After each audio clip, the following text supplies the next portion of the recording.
Your teammates talk a lot about you being a leader in the dressing room. Is that something natural, or has that developed over the years?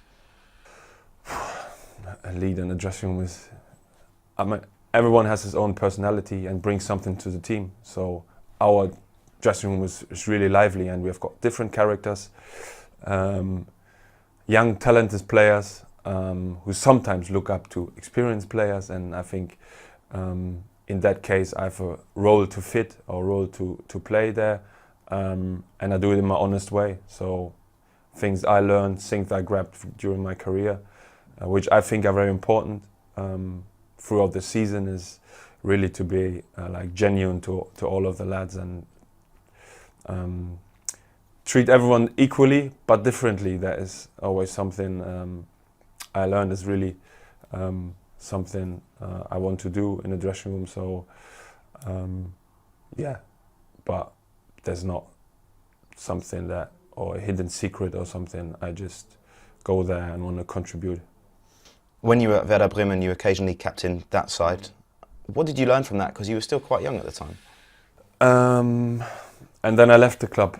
So when I was, when the manager picked me up and said, "Yeah, you're going to be a captain," 5 weeks later I was at Arsenal. So, but yeah, you feel that when a manager tries to give you like a certain role, and you try to fill in, try to lead by example. I'm not going to demand anything from the lads I've never done before.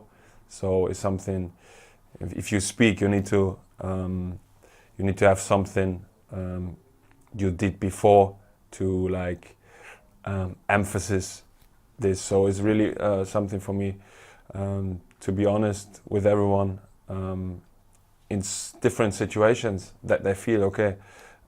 He's really seriously about situations, and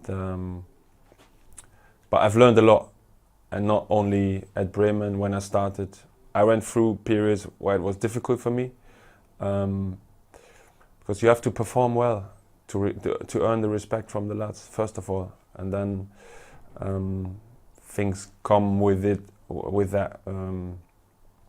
So it's not only like being a leader in the dressing room. You have to lead the team on the pitch, and because first and foremost, that's the most important thing for us football players. We spoke to Torsten Frings recently. He said that you've always been the type of player that didn't really have much of a personal ego, someone who just wanted the best for the team. How important is it to have that diverse set of characters in a squad? You have different characters for sure in the dressing room, and my personal view was always, as I mentioned already a couple of times before, team sport and what it means to you. You know, it's not about me or about anyone else. It's about the club, and we want to dedicate our lives to that club, and that means more to me than just me and myself performing well.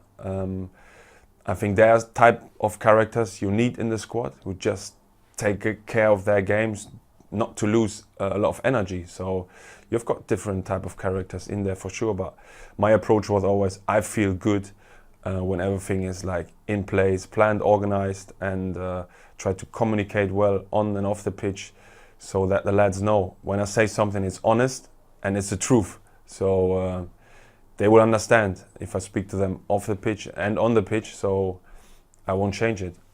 Always in the good for the team. So so I didn't change anything. So that was always the first thing I respected to help the team, and I think that's what Torsten tried to mention. But that's what first time I heard that from him. So it's pleasing.